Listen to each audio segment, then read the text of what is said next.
ଆଜିକାଲି ହୋଇ ଏତେ ଦିନ ଗଲା ଆଉ ପୁଣି କେତେ ଦୂର, ବେଶୀ ଅବା କିଛି ଖରାପ ହୋଇବ ମନରେ ଆସୁଛି ଡର। ନମସ୍କାର ପ୍ରିୟ ହୋମିଓପାଥ ବନ୍ଧୁଗଣ, ମାଇଣ୍ଡ ରୁବ୍ରିକ୍ ଷ୍ଟଡ଼ିର ଏହି ଅଧ୍ୟାୟକୁ ଆପଣମାନଙ୍କୁ ଡାକ୍ତର ବିପିନ ସାମନ୍ତରାୟର ଆନ୍ତରିକ ସ୍ୱାଗତ।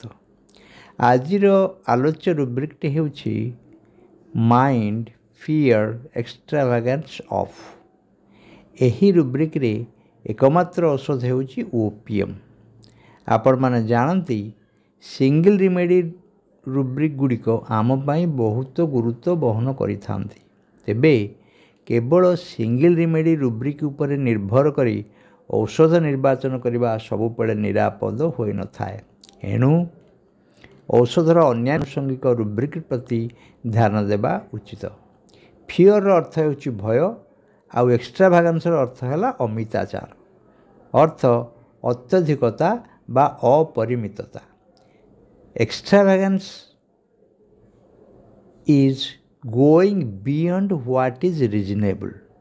ରିଜନେବୁଲ୍ର ଅର୍ଥ ହେଉଛି ଯଥାର୍ଥ ବା ପରିମିତ, ଯାହା ଯେମିତି ହେବା କଥା ସେଥିରୁ ବଳେଇ ଗଲେ ତାକୁ ଆମେ ଅତ୍ୟଧିକ ବା ଏକ୍ସଟ୍ରାଭାଗାନ୍ସ କହିବା। ଅନ୍ୟ ଭାବରେ କହିଲେ ସୀମା ଅତିକ୍ରମ କରିବା। ତେବେ ମୋଟ କଥା ହେଲା ରୋଗୀ ମନରେ ବଳେଇ ପଡ଼ିବାର ଭୟ ସୃଷ୍ଟି ହୁଏ। ଏହି ବଳେଇ ପଡ଼ିବାର ଭୟଟିକୁ ରୋଗୀ କିପରି ପ୍ରକାଶ କରିବ ଜାଣନ୍ତି କି? ମନେ କରନ୍ତୁ ରୋଗୀ କୌଣସି ଅସୁସ୍ଥତା ଭୋଗ କଲା ଓ ସେଥିପାଇଁ ହୁଏତ ସେ ଚିକିତ୍ସା କରାଇଲା। ତା'ର ମନେ ହେଲା ତା'ର ରୋଗଟି ହୁଏତ ଏତିକି ଦିନ ମଧ୍ୟରେ ଭଲ ହେଇଯିବ, କିମ୍ବା ହୁଏତ ସେଥିପାଇଁ ତା'ର ଏତିକି ପଇସା ଖର୍ଚ୍ଚ ହେବ। ଅର୍ଥାତ୍ ରୋଗର ଆରୋଗ୍ୟ ପାଇଁ ଉଭୟ ଖର୍ଚ୍ଚ ଓ ସମୟ ଦୃଷ୍ଟିରୁ ତା'ର ମନ ମଧ୍ୟରେ ଏକ ସୀମା ନିର୍ଦ୍ଧାରିତ ହେଲା। କିନ୍ତୁ ଯେତେବେଳେ ନିର୍ଦ୍ଧାରିତ ସମୟ ମଧ୍ୟରେ ତା'ର ରୋଗ ଆରୋଗ୍ୟ ନ ହେଲା, ସେତେବେଳେ ତା'ର ଭୟ ସୃଷ୍ଟି ହେଲା ଯେ ଆଉ କେତେ ଦିନ। ଏହା ହେଲା ଫିଅର ଅଫ୍ ଏକ୍ସଟ୍ରାଭାଗାନ୍ସ। ମନେ କରନ୍ତୁ କୌଣସି ରୋଗୀ ଆପଣଙ୍କ ପାଖରେ କିଛି ଦିନ ହେବ ଚିକିତ୍ସା ହେବା ସତ୍ତ୍ୱେ କୌଣସି ଭାବେ ଉପକୃତ ହେଉନାହିଁ। ଆପଣ ହୁଏତ ତାକୁ ସମୟ ଦେଇଥିଲେ ଏତିକି ଦିନ ମଧ୍ୟରେ ତୁମ ରୋଗ ଭଲ ହେଇଯିବ।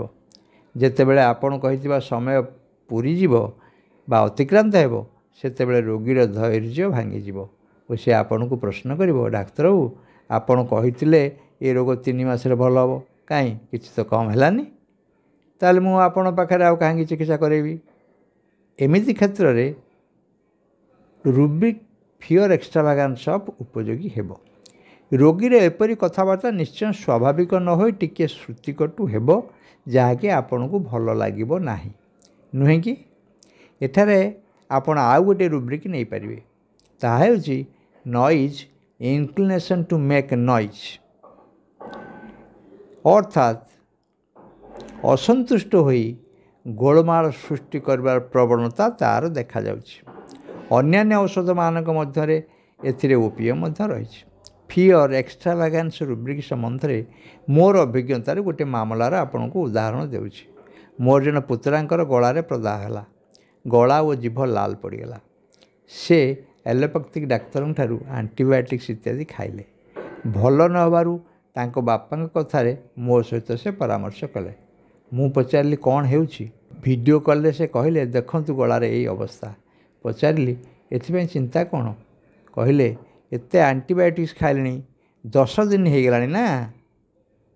ମୁଁ ଜାଣିଲି ଏତେ ଆଣ୍ଟିବାୟୋଟିକ୍ସ ଆଉ ଏତେ ଦିନ ହେଇଗଲାଣି, ସେଥିପାଇଁ ଚିନ୍ତା ହେଉଛି। ଅର୍ଥାତ୍ ରୋଗୀ ମନରେ ସୀମା ଅତିକ୍ରମ କରିଯିବାରୁ ଭୟ ସୃଷ୍ଟି ହେଉଛି। ସେ ଭାବୁଛି ଏତେ ଦିନ ଏତେ ଔଷଧ ଖାଇ ଭଲ ହେଉନି, ଏ ଆଉ କିଛି ଖରାପ ହେବନି ତ। ଓପିଏମ୍ 33 ପାନ 15 ମିନିଟ୍ ଅନ୍ତରରେ ଖାଇବାକୁ କୁହାଗଲା। ପରଦିନ ଗଳା ଭଲ ହେବାକୁ ଆରମ୍ଭ କରିଛି ବୋଲି ସେ କହିଲେ। ଅନ୍ୟ ଜଣେ ରୋଗୀଙ୍କ କଥା ଶୁଣନ୍ତୁ। ମହିଳାଙ୍କର ବୟସ 25ରୁ 27 ବର୍ଷ। 2 ବର୍ଷ ତଳେ ମେନଷ୍ଟ୍ରୁଆଲ୍ ଇରେଗୁଲାରିଟି ପାଇଁ ସ୍ତ୍ରୀ ରୋଗ ବିଶେଷଜ୍ଞଙ୍କୁ ସେ ପରାମର୍ଶ କଲେ। ଅଲ୍ଟ୍ରାସାଉଣ୍ଡ ପରୀକ୍ଷାରେ ୟୁଟେରସରେ ସିଷ୍ଟ ଥିବାର ଜଣାପଡ଼ିଲା ଏବଂ ଡାକ୍ତର କେତେକ ଔଷଧ ବିଧାନ କଲେ। ରୋଗୀ ସେହିସବୁ ଔଷଧ ସେବନ ପରେ ଆଉ ଡାକ୍ତରୀ ପରାମର୍ଶ କରିନାହାନ୍ତି। ତାଙ୍କର ମେନ୍ସେସ୍ ଇରେଗୁଲାର ହୁଏ ଏବଂ ପ୍ରାୟ ବିଳମ୍ବିତ ହୋଇଥାଏ। ସେଥିପ୍ରତି ସେ ଧ୍ୟାନ ଦିଅନ୍ତି ନାହିଁ। ଏଥର ବିଳମ୍ବ ହେବାରୁ ଭାବୁଥିଲେ ହେଇଯିବ, ମାତ୍ର ନ ହେବାରୁ ମୋତେ ଆସି କହିଲେ, ସାର୍ 2.5 ମାସ ହେଇଗଲାଣି ପିରିୟଡ଼ ହେଉନାହିଁ। ମୋର ଟିକେ ଇରେଗୁଲାର ଓ ବିଳମ୍ବ ହୁଏ, ହେଲେ ଏଥର ବହୁତ ଡେରି ହୋଇଗଲାଣି, କାଳେ କିଛି ଖରାପ ହେବ। ତାଙ୍କ ପାଇଁ ମୁଁ ଏହି ଫିଅର ଏକ୍ସଟ୍ରାଭାଗାନ୍ସ ଅଫ୍ ରୁବ୍ରିକ୍ ଉପରେ ନିର୍ଭର କରି ଓପିଏମ୍ କଥା ଚିନ୍ତା କଲି। ଓପିଏମ୍ର ଅନ୍ୟ କେତେକ ଲକ୍ଷଣ ଥିଲା, ଯଥା ଇଣ୍ଡିଫରେନ୍ସ, କମ୍ପ୍ଲେନ୍ ଡଜେଣ୍ଟ, ଅର୍ଥାତ୍ ଇରେଗୁଲାର ଡିଲେଡ୍ ମେନଷ୍ଟ୍ରୁଏସନ୍ ପ୍ରତି ସେ ଉଦାସୀନ ଥିଲେ ଏବଂ ସେଥିପାଇଁ ତାଙ୍କର କୌଣସି ଉଦ୍ବେଗ ନଥିଲା, ଅର୍ଥାତ୍ ସେ କଣ୍ଟେଣ୍ଟ ଥିଲେ, ଅର୍ଥାତ୍ ସେ ସନ୍ତୁଷ୍ଟ ବା ତୁଷ୍ଟ ଥିଲେ।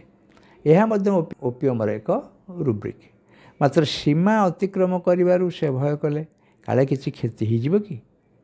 ତାଙ୍କୁ ଓପିଏମ୍ 15 ମିନିଟ୍ ଅନ୍ତରରେ 3 ପାନ ଦିଆଗଲା। 2 ଦିନ ପରେ ତାଙ୍କର ମେନ୍ସେସ୍ ହୋଇଗଲା। ଏହିପରି ଅନେକ ମାମଲାରେ ଯେଉଁଠି ଫିଅର ଏକ୍ସଟ୍ରାଭାଗାନ୍ସ ଅଫ୍ ଥାଏ, ସେଠାରେ ଓପିଏମ୍ ଚମତ୍କାର ଫଳ ପ୍ରଦାନ କରିଥାଏ। ଏପରି କ୍ଷେତ୍ରରେ ରୋଗୀ ପ୍ରାୟ ପ୍ରଥମେ କଣ୍ଟେଣ୍ଟ ଓ ଇଣ୍ଡିଫରେଣ୍ଟ ଥାଆନ୍ତି, ଅର୍ଥାତ୍ ତୁଷ୍ଟ ଓ ନିଷ୍ପୃହ ଥାଆନ୍ତି। ସେମାନେ ଭାବନ୍ତି, ହଁ ଅସୁଖ ହେଇଛି, ଏଟା ହୁଏତ ଭଲ ହେଇଯିବ। ମାତ୍ର ଧୈର୍ଯ୍ୟର ସୀମା ଲଙ୍ଘନ କଲେ ଫିଅର ଏକ୍ସଟ୍ରାଭାଗାନ୍ସ ଅଫ୍ ସ୍ଥିତି ଉପସ୍ଥିତ ହୁଏ, ଆଉ ଏହା ଉପରେ ରୋଗୀ ଆଲର୍ଟ ବା ସଜାଗ ହୋଇଉଠେ।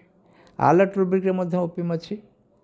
ଲକ୍ଷ୍ୟ କରିବେ, ଯେ ପର୍ଯ୍ୟନ୍ତ ରୋଗୀ ମନରେ ଅପରିମିତତା ବା ସୀମା ଲଙ୍ଘନର ଭୟ ସୃଷ୍ଟି ହୋଇନଥାଏ, ସେ ପର୍ଯ୍ୟନ୍ତ ସେ ଡାକ୍ତରଙ୍କ ପାଖକୁ ଆସେ ନା। ରୋଗୀ ସାଧାରଣତଃ ଡାକ୍ତରଙ୍କୁ ପ୍ରଶ୍ନ କରେ, ଆଜ୍ଞା ଇଏ ଆଉ ବେଶୀ କିଛି ଖରାପ ହେବ ନାହିଁ ତ? ଓପିଏମ୍ରେ ଏହି ପ୍ରକାର ମାନସିକ ସ୍ଥିତି ପ୍ରାୟ ପ୍ରକାଶ ପାଏ। ଏସବୁକୁ ବୁଝି ରଖିଲେ ରୋଗୀ ଚିକିତ୍ସାରେ ବିଫଳ ହେବାକୁ ପଡ଼େ ନା। ବନ୍ଧୁଗଣ, ଯଦି ଏହିପରି ଆଲୋଚନା ଉପାଦେୟ ମନେ ହେଉଥାଏ, ତେବେ ଲାଇକ୍ କରନ୍ତୁ ଓ ସବସ୍କ୍ରାଇବ୍ କରିବା ସଙ୍ଗେ ସଙ୍ଗେ ଅନ୍ୟ ବନ୍ଧୁମାନଙ୍କୁ ସେୟାର କରନ୍ତୁ। ଧନ୍ୟବାଦ। ଆଜି ପାଇଁ ଏତିକି। ନମସ୍କାର।